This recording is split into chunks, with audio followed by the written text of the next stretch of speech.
Здравствуйте, дорогие друзья! Сегодня у нас 26 октября, четверг. Сегодня, естественно, в связи с происходящими событиями и вашими многочисленными запросами, я остановлюсь прежде всего вот в первом своем сегодняшнем видео на наконец-то избранном спикере Палаты представителей Майке Джонсоне. Человек, который занимает третий по важности позицию в Соединенных Штатах Америки после президента и вице-президента. А что касается помощи Украине, то он делит с Байденом первое, второе по важности места. Имеется в виду, что Байден только формирует пакет помощи, определяет, сколько ему нужно для эффективной внешней политики. А вот именно от Джонсона зависит, получит Байден эту сумму или нет. То есть в плане выделения помощи он даже может быть важнее для Украины, чем Байден.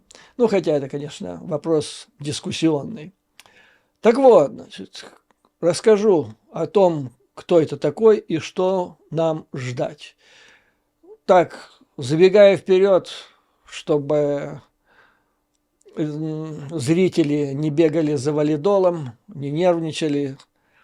Ну а вообще для этого есть определенные основания. Вы, наверное, наслышались со всех сторон.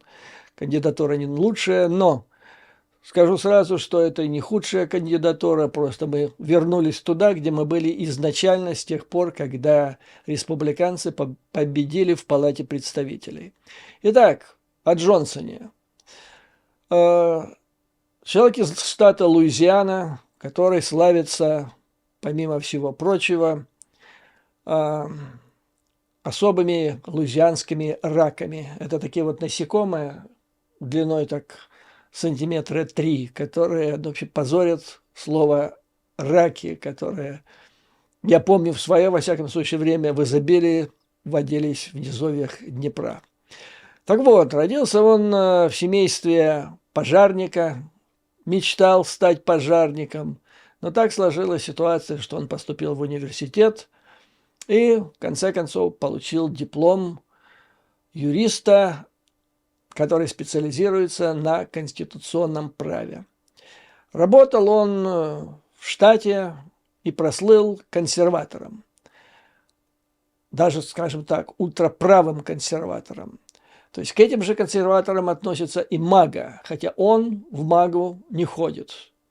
В эту группировку из 52 членов Конгресса, самое страшное, которое я неоднократно вам говорил, так он не их член этой группировки, хотя по своим воззрениям он является представителем одной из самых правых экстремистских крыльев республиканской партии. Но вот эта его правота, так сказать, правизна, экстремизм, они касаются вопросов, которые нас, по большому счету, не должны совершенно волновать. А именно, он выступал за запрет абортов. Сначала в Штатах, потом замахнулся на то, чтобы запретить аборты по всей стране, по Соединенным Штатам. Пока не прошло.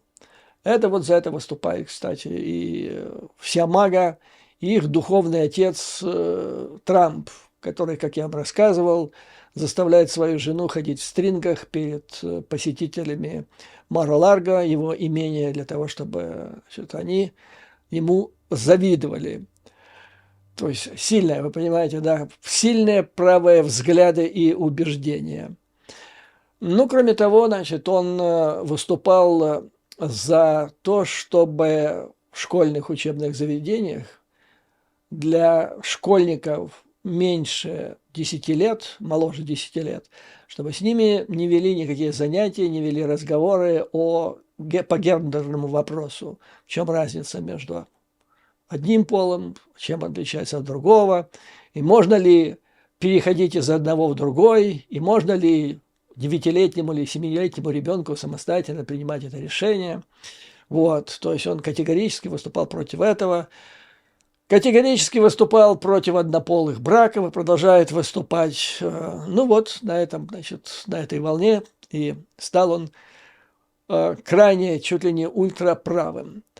Потом в 16 году его избрали в Конгресс Соединенных Штатов Америки, и он тихо и спокойно жил вот до вчерашнего дня, когда был избран спикером.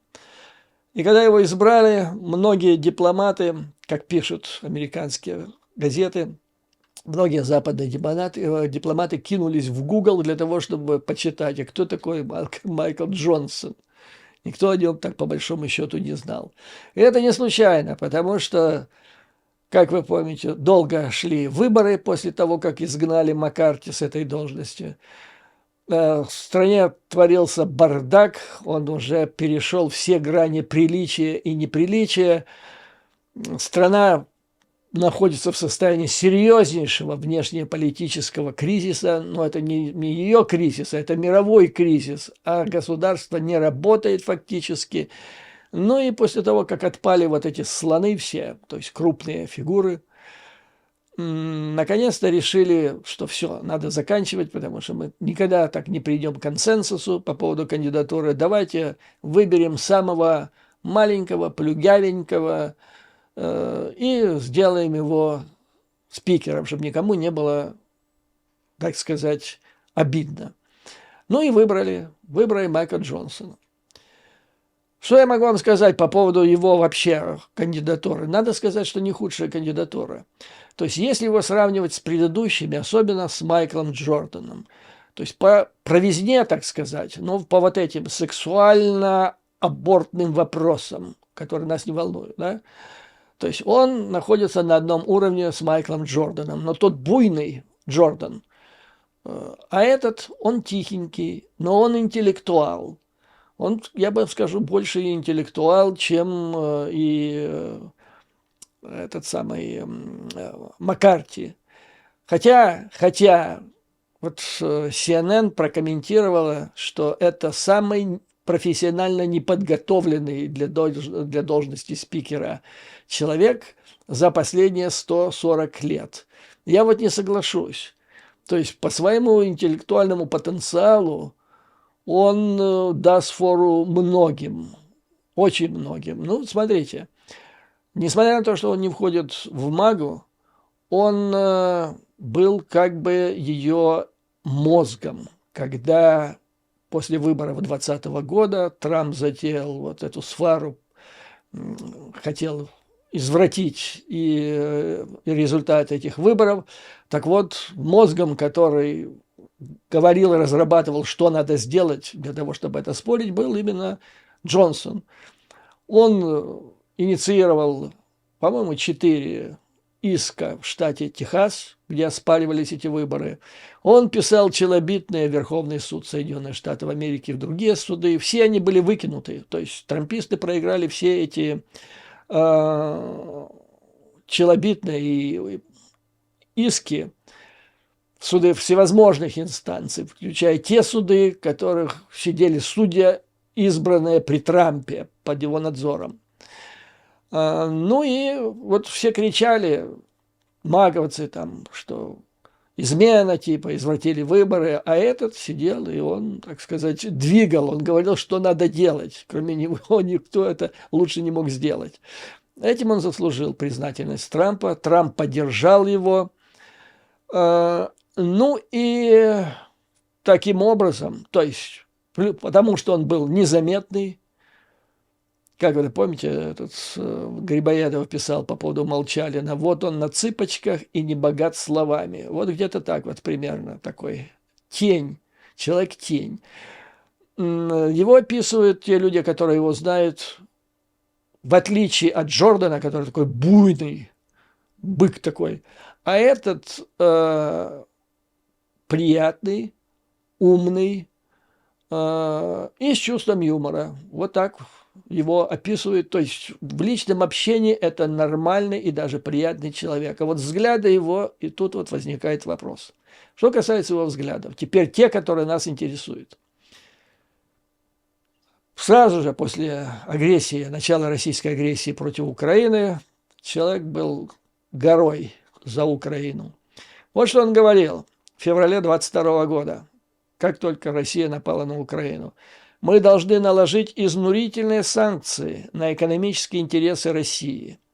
Мы должны исключить Россию из глобальной торговли и международных институтов. Мы должны действовать решительно. Молитва Америки остаются с украинским народом, говорил Джонсон. И вот насчет молитвы это он не просто всуе сказал. Он в религиозном плане относится к христианам-евангелистам. Это вот, если взять рядовой, так сказать, уровень, не проповедников, потому что там среди них есть еще проповедники, это люди, которые действительно серьезно, но не серьезные верующие, они верят в эти заповеди, следуют этике, то есть они вот украсть, обмануть, это как-то для них, знаете, это для очень и очень многих, в отличие, кстати, от православных христиан в Российской Федерации, это табу. Правда, время от времени вот это движение христиан-евангелистов потрясали скандалы с проповедниками, которые потом оказывались были большими крупными прохиндеями, для которых проповедь это был большой бизнес, они зарабатывали сотни миллионов, но это другое дело. А он убежденный, то есть он верит в то, что он делает. Его надо убедить в том, что то, что происходит в Украине, та война, это действительно богоугодное дело, это действительно добро против зла. Так вот, значит, вот сначала он так к этому относился. Но потом, в феврале уже нынешнего года, то есть прошел год, и в его позиции произошли кардинальные изменения, которые, кстати, характерны и для многих других республиканских законодателей. Вот что он написал в феврале этого года уже в своем посте в Твиттере. Теперь это называется X. Цитирую. «За последний год американские налогоплательщики направили Украине более 100 миллиардов долларов в виде помощи. Они заслуживают того, чтобы знать, проявляет ли украинское правительство добрую волю и является ли оно прозрачным в отношении использования этой огромной суммы средств американских налогоплательщиков». Вопрошал Джонсон. И отвечал на этот вопрос он отрицательно. То есть главным фактором, который повлиял на кардинальные изменения его позиции по помощи Украине, является то, что он назвал отсутствие честности, доброй воли, прозрачности в отношении американской помощи, тем, как это распоряжается украинское правительство. Ну, проще говоря, коррупция и повальное воровство. Ну, и это же, как я вам рассказывал, когда это все дело разворачивалось, это повлияло на широкие массы республиканских избирателей. Демократы, которые более образованные, ну, в целом своем, это согласно опросам же общественного мнения, всевозможных там исследователей социальных служб, то есть демократы, они более высокого уровня образования, они, избиратели, я имею в виду, они могут отделить зерна от плевел, то есть как-то так они, ну, коррупция, есть вопросы поважнее, а республиканцы, мы четко, вот воруют, ах, вы еще и воруете, ну, шиш вам, а не помощь. И вот так, значит, произошло обвальное ухудшение отношений к помощи, вопрос о помощи Украины среди республиканских избирателей, и это же перешло на, прежде всего, Палату представителей. Кстати, там по-прежнему происходит вот буквально в последнее время обвальное снижение поддержки помощи Украине. Вот еще когда началась эта суета, когда только-только сняли Маккарти, ну, недавно же совсем было, да, и там шли споры о том, кто хорош, кто плох с точки зрения помощи Украине. Некоторые проукраинские в частности, конгрессмен Маккол, который возглавляет Сенатский комитет, Палаты представителей по иностранным делам, большой друг Украины, он говорит, да бог с ним, нам все равно, у нас большинство, главное, поставьте вопрос на голосование помощи Украине, мы его примем. Так вот, за последнее время их там, да, действительно было большинство еще месяц-два назад, а теперь вот... Буквально вчера, сегодня американская печать пишет, что уже большинство в Палате представителей законодателей выступает против оказания помощи Украине. И главным образом вот причины. Отношение влады, киевской влады к использованию помощи, оплаченной с кармана американских налогоплательщиков. То есть такого удара по имиджу Украины, по ее интересам, жизненно важным интересам, как влада, гражданская влада в Киеве, не нанес никто. То есть первый, конечно, враг – это Путин, безусловно, а вот пятая колонна в Киеве сделала свое черное дело. Ну и вот, с тех пор, значит, Джонсон стал противником помощи Украине. Он проголосовал в сентябре месяца этого года против выделения $300 миллионов. Ну и теперь вопрос главный, а что дальше? Вот сейчас мы ответим с вами на этот вопрос, постараемся ответить на этот вопрос. Итак, вопрос. Какая ближайшая повестка дня для Джонсона? И где в этой повестке дня находится вопрос о помощи Украине? Но здесь нужно сказать, что пока не дебатировали и избирали спикера, произошел чуть ли не завал всех текущих дел, важнейших законопроектов. Их скопилось огромное количество, и теперь в авральном порядке их нужно решать, в порядке приоритета. Первый приоритет – это, конечно, закон о бюджете на следующий финансовый год. Вы помните, что приняли при Маккарти временный бюджет. Он истекает 17 ноября, а тут уже осталось-то 20 дней. И до 17 ноября должны были принять постоянный бюджет, но в связи с вот этим бардаком его не приняли. За 20 дней никак не примут, потому что так по большому счету там 12 законопроектов, из которых состоит вот этот федеральный бюджет. Таким образом, ожидается, что опять примут очередной временный акт, временном финансировании то ли до января месяца, то ли даже до февраля месяца. И там теоретически может, поскольку все начинается сначала, администрация может опять попытаться включить вопрос о финансировании Украины. Хотя он стоит еще и отдельно. Итак, вот это самый главный вопрос. Украина стоит вместе с рядом других вопросов на втором месте, следующий этап. И туда входит помощь Израилю, причем она считается экстренной. Здесь громадное большинство в обеих палатах за. Украина, затем Тайвань и укрепление южных границ, то есть стена с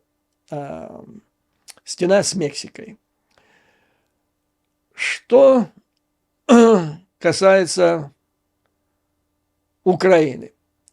Ну, как я уже сказал,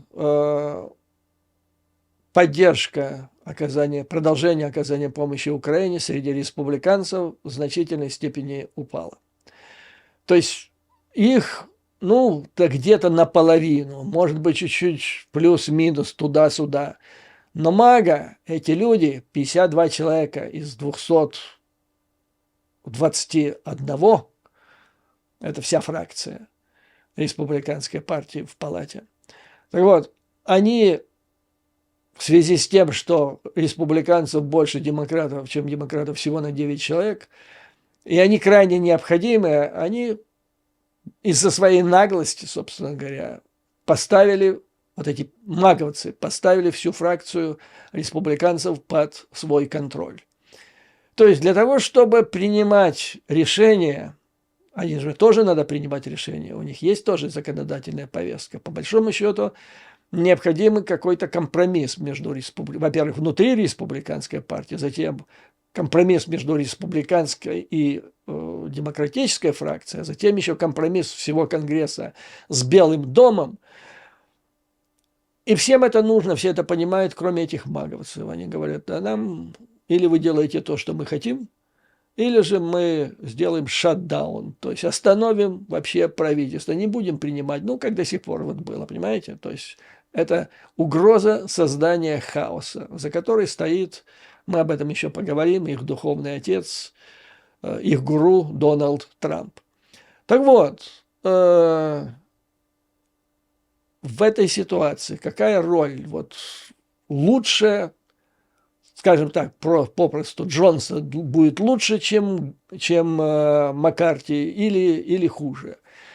Но вот тут есть такое мнение, которое мне кажется важным и существенным, и здесь есть рациональное зерно. Некоторые аналитики считают, что позиции Джонсона здесь будут для Украины лучше, чем был бы, если бы спикером был Джордан или продолжал бы оставаться Маккарти.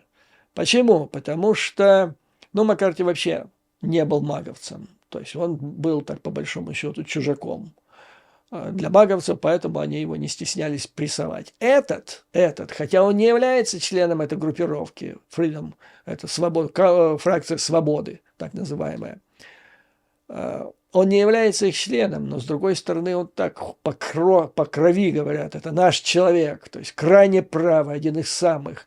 И они выбрали его, и они его объявили, что он наш человек. И вот есть такое мнение, что у него будет больше возможностей для самостоятельных каких-то ходов. У Маккарти, вы помните, самостоятельности не было вообще. Один шаг в сторону, вот он вместе с демократами протолкнул законопроект о временном финансировании, и тут же его вышибали.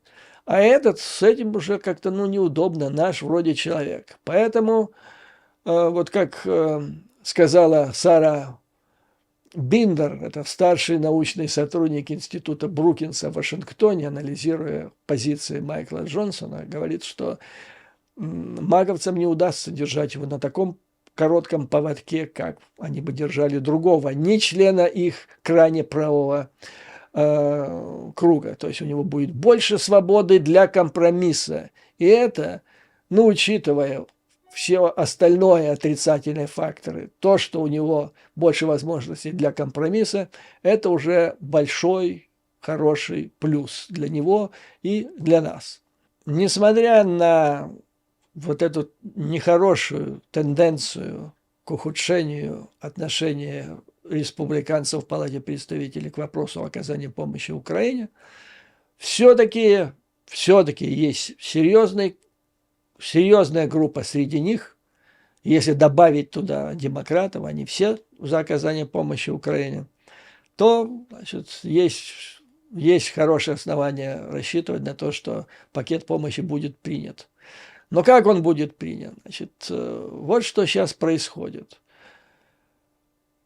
Первым делом, самым срочным образом, Палата, да и вообще Конгресс хочет принять законопроект о помощи Израилю в размере 14 миллиардов.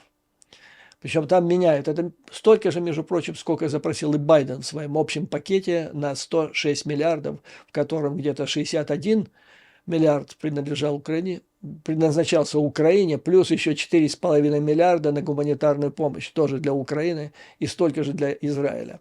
Так вот, значит, они считают, что в Палате представителей, что это нужно принять буквально немедленно, поэтому они скептически, скажем так, относятся к тому запросу, тому пакету, который направил Конгресс президент Байден. Я вам напомню, там речь идет о 106 миллиардах долларов, из них 61 это для Украины, 14 это для Израиля, там еще для южной границы, и где-то, по-моему, 4 или нет, 2 миллиарда для Тайваня. То есть вот запрос Белого дома завис. Но это не окончательно. Он не окончательно завис. То есть в Конгрессе понимание. Почему оно есть? Я поговорю с вами обстоятельно, подробно в следующем видео, которое, я думаю, сделаю сегодня же.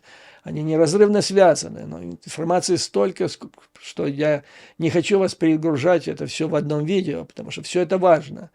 Скажу кратко. Дело в том, что на Ближнем Востоке мир находится на грани горячей Третьей мировой войны, причем с участием не просто Израиля, а и Соединенных Штатов Америки. Поэтому даже вот те дебилы, которые выращивали раков в Миссисипи, где-нибудь там в штате Луизиана, они рано или поздно им объяснят, что стоит на повестке дня. Вот. Поэтому, вот, допустим, некоторые уже понимают и выражают свое мнение так. Допустим, конгрессмен Джон Бекон, это из штата Небраска, сказал: «Я верю, что он, то есть Белый дом, президент Байден, добьется помощи для Украины. Но это произойдет в ходе тяжелых переговоров. Президенту придется приводить свои аргументы». То есть главным бойцом и, пожалуй, единственным, который берет инициативу в этом бою, это является Белый дом, президент Байден, господа. Вот после, сколько мы здесь, 1,5 года говорили, да, я вам рассказывал, да, вы сами слышали, как радио и телевизионные волны украинского информпространства 1,5 года, значит, заливались мутной волной посланцев от Трампа, трампистов из Соединенных Штатов, которые вам рассказывали, как Байден сливает Украину, как не помогает, как демократы, какие они плохие.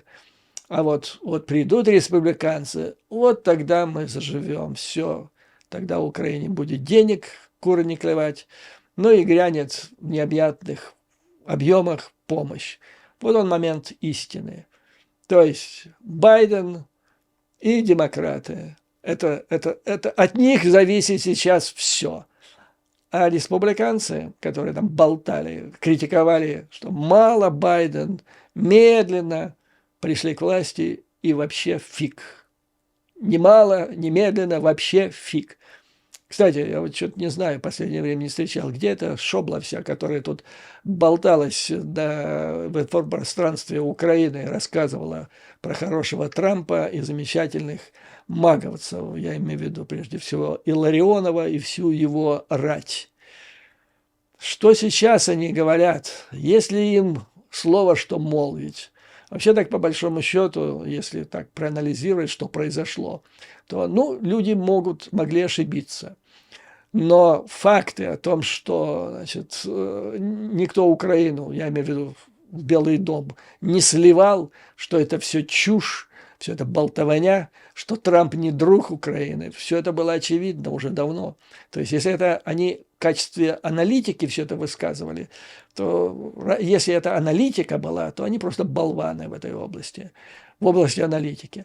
Но если они все понимали и вливали в уши украинцам вот эту всю чушь, значит, получается, что это просто засланцы, которые работают на связку кремлевско-трамповскую.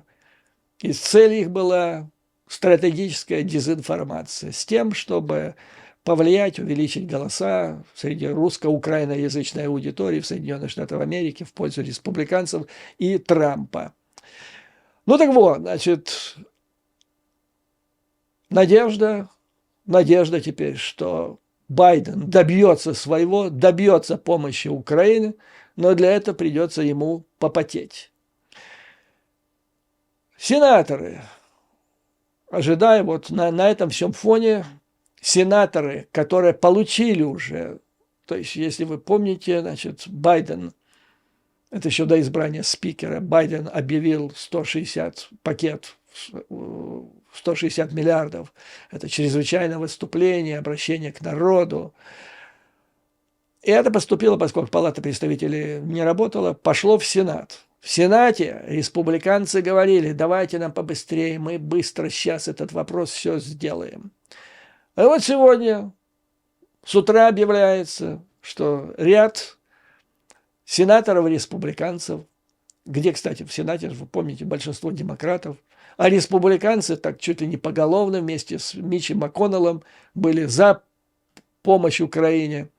Так вот, сегодня сообщается о том, что несколько сенаторов-республиканцев объявили о совместном законопроекте, смысл которого состоит в том, чтобы отделить помощь Израилю от помощи Украине. То есть то же самое, о чем думают в Палате представителей.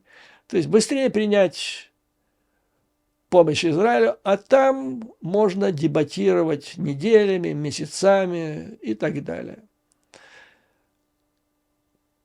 Среди этих мудрых, в кавычках, разумеется, сенаторов-республиканцев, сенатор Венс, сенатор Маршалл, сенатор Ли и Тед Круз. Тед Круз – это человек из Техаса. Наверное, много о нем слышали. Активный такой человек. Но вот среди, значит, вот этой четверки Тед Круз, он такой, ну, не совсем конченый в плане помощи Украине. То есть его позиция такова, что ну с Израилем надо побыстрее, ну просто необходимо вот завтра принять и все, и поехали. Кстати, не увеличивают помощь Израилю, 14 миллиардов. Там еще, значит, из этих они уменьшают помощь, часть же помощи Израилю включала в себя гуманитарную помощь для сектора Газа, это который контролируется Хамасом. Так вот, говорят, нет, мы это уберем, потому что зачем же деньги Хамасу давать? Ну, бог с ним.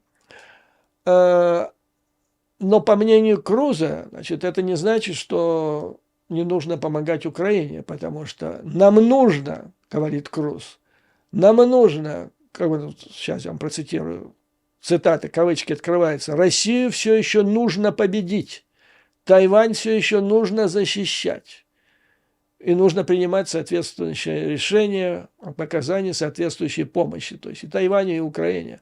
Но необходимо решить срочный вопрос с Израилем.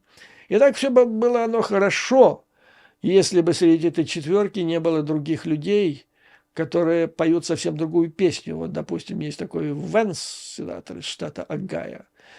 Это что-то. Значит, он тут выступал в шоу Ханнити. Ханнити – это дружок Трампа. Один из самых популярных ведущих канала Fox. И там он сказал так, вот, комментируя замысел Байдена объединить пакет помощи Израилю, Украине в одном законопроекте. Он сказал так, что это позор, что делает Байден, потому что свой украинский проект он назвал помощи Украине личным проектом Байдена. Значит, свой украинский проект он пытается протащить, используя в качестве рычага кровь израильских убиенных детей в ходе вот этого террористического акта. Вот я вот это услышал и подумал, каким же нужно быть негодяем, мерзавцем для того, чтобы вот говорить такие вещи. Просто слов нет. Насколько недалекие или же просто украинофобы имеется в наличии в республиканской партии. Ну так вот, то есть я считаю, что это плохо. Да и вообще сторонники Украины считают, что идея убрать бы как бы убрать Израиль из общего пакета помощи с Украиной, это плохая идея, поскольку позволит отложить рассмотрение помощи Украине на неопределенный срок и так далее. Но, как пишет Wall Street Journal, допустим, по этому поводу, перспективы вот этого законопроекта о том, чтобы вырезать оттуда Израиль, протолщить, а остальные будем ждать. Так вот, перспективы этого законопроекта Венса и Круза, они невелики в Сенате, поскольку, во-первых, там контролируется палата, это Сенат, высшая палата, контролируется демократами, но вот эти дебаты о том, что выделить, не выделить, они могут усилить разногласия между сенаторами, республиканцами. Еще там не хватало. То есть до сих пор вроде там консенсус, все говорили, есть в Сенате, в отличие от Палаты представителей. Теперь и там может возникнуть раскол по поводу Украины. Но надо отдать ему должное. Митч МакКоннелл пытается всеми силами сплотить сенаторов-республиканцев вокруг своей позиции. А позиция состоит в том, что нужно поддержать запрос администрации, и нужно это утвердить. Но после того, как они утвердят, они должны направить в Палату представителей, а там, вы как понимаете, вот ситуация такая, что надо Израиль отдельно, и потом они будут между собой все это дело утрясать. То есть, по большому счету, все упирается вот эти в закулисные переговоры. Там пойдут перетирания, кому что надо, так далее. И, как правило, под это дело местные интересы, местных политиков и так далее. То есть это дело бывает муторное, сложное. Дашь, не дашь, но это вопрос компромисса. Так и дай бы Бог, чтобы был этот компромисс. Дай Бог, чтобы все работали в направлении этого компромисса, потому что это суть американской политики, смысл которой состоит в следующем. Сначала начинается раздрай на входе, когда начинается только обсуждение какого-то политического вопроса. Но потом, значит, достигается консенсус, компромисс, и на выходе никакого раздрая, там уже единодушие. Но, как я вам сказал еще в самом начале, специфика вот этого состава Палаты представителей в присутствии там 51 экземпляра трамписта, которым лучше хаос, тогда это хорошо для Трампа, или же это оглушительная победа. А это вряд ли, потому что демократы контролируют и исполнительную власть, и Сенат, она не удастся. То есть вполне возможно, есть вероятность, что, первый, что все-таки включат. Почему включат, я вам скажу дальше. А второе, это что опять будет продолжаться вот этот бардак, этот хаос. Хаос, он никоим образом, даже в ближайшей перспективе, не на руку трампистам и вообще республиканской партии.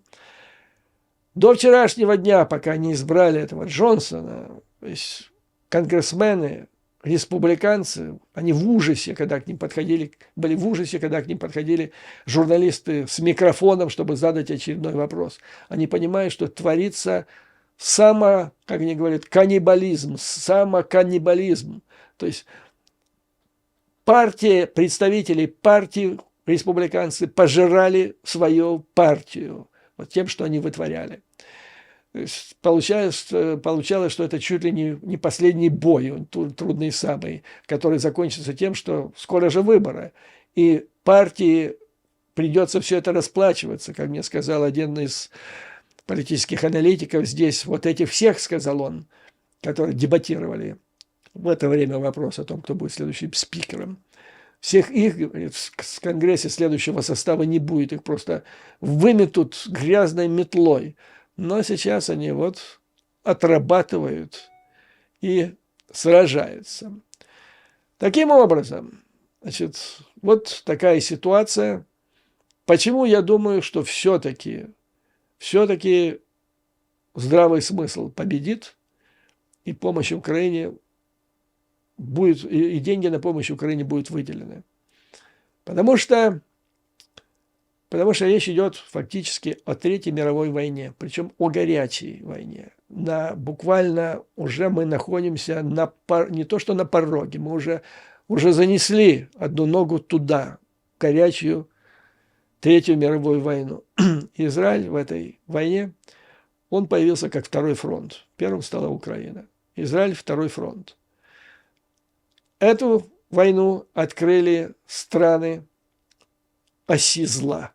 Говорили об этом. То есть непосредственно на Ближнем Востоке это Иран, Кстати, появились, я вам расскажу в следующем видео, появились данные, которые делают эту войну практически, Третью мировую, горячую практически, неизбежной с Ираном. Вот, за ними стоят, безусловно, Российская Федерация и где-то Китай, хотя Китай уже понимает, что дело запахло жареным, Китаю не надо, это Третья мировая война, по большому счету. Балансирование на грани хорошо, а война уже это как-то излишне. Поэтому есть такие сигналы из Пекина, что товарищ Си чуть ли не мириться собирается с товарищем Байденом в ноябре, в Сан-Франциско в ноябре этого года. Причем, что интересно, продолжая тему о том, что мы на грани этой Третьей мировой войны, предыдущие войны, которые приходилось вести Израилю на Ближнем Востоке, 67-й, 73-й, никогда. То есть Соединенные Штаты, они всегда помогали Израилю вооружением, деньгами, особенно в 73-м году. Но никогда Соединенные Штаты не были вовлечены возможность военных действий в Израиле, на Ближнем Востоке, на стороне Израиля до такой степени, как сейчас. Там громадная группировка уже находится, относительно громадная, Соединенных Штатов Америки. Они уже подвергаются серьезным обстрелам. И любой момент, любой день, час может произойти непоправимое. Погибнет значительное количество американских военнослужащих. И все. А там две авианосные группировки, там уже F-16, F-15, там уже А-10 на этом самом, как я понимаю, на авианосных группировках и в районе Средиземного моря на базах находится F-35. То есть это вот, это все фактически. Ну и в такой ситуации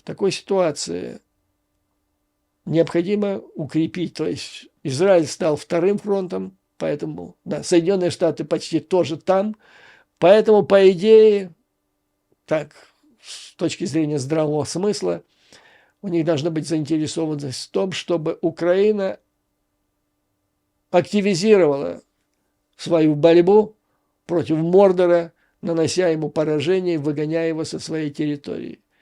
Потому что Иран, то есть, вы простите, Израиль, он стоит перед лицом войны с трех фронтов фактически. Его могут с севера, с юга, Ливан, Сирия напасть на него.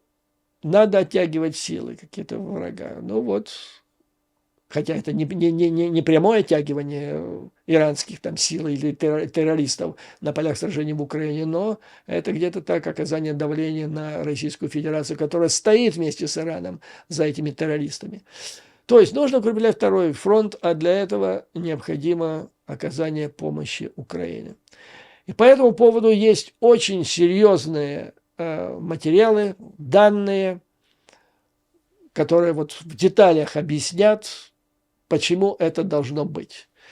Ну, учитывая у нас формат временной передачи, я хотел бы на этом остановиться. То есть по просьбе моих многочисленных зрителей я вам ответил, что ожидать от Джонсона. Ну, что от Джонсона? Он умнее, чем предыдущие. Он неожиданно для себя в достаточно молодом возрасте стал третьим важнейшим человеком в государстве. Он, безусловно, карьерист. Он понимает или должен понимать, что Трамп, по большому счету, это все. Кстати, в следующем видео я вам расскажу, что происходит с Трампом. Там завал полный. Ну вот. И сейчас происходит процесс многочисленных брифингов, лоббистской деятельности, где, ну, не самым отмороженным, а умеренным республиканцам объясняется значимость момента и важность правильно принятого решения. Исходя из этого, я считаю, что безумных решений в плане прекращения помощи Украине быть не должно. А почему? Это я вам расскажу в следующем видео. Сделаю его сегодня же. Вот на этом позвольте закончить этот выпуск. Как всегда, слава Украине и ее вооруженным силам. Враг будет разбит, победа будет за нами. Вам, дорогие друзья, включая моих зрителей из Украины, из Израиля, желая выдержки, мужества, твердой уверенности, что мы, находясь вместе с силами добра в одной лодке, мы неизбежно победим. До новых скорых встреч!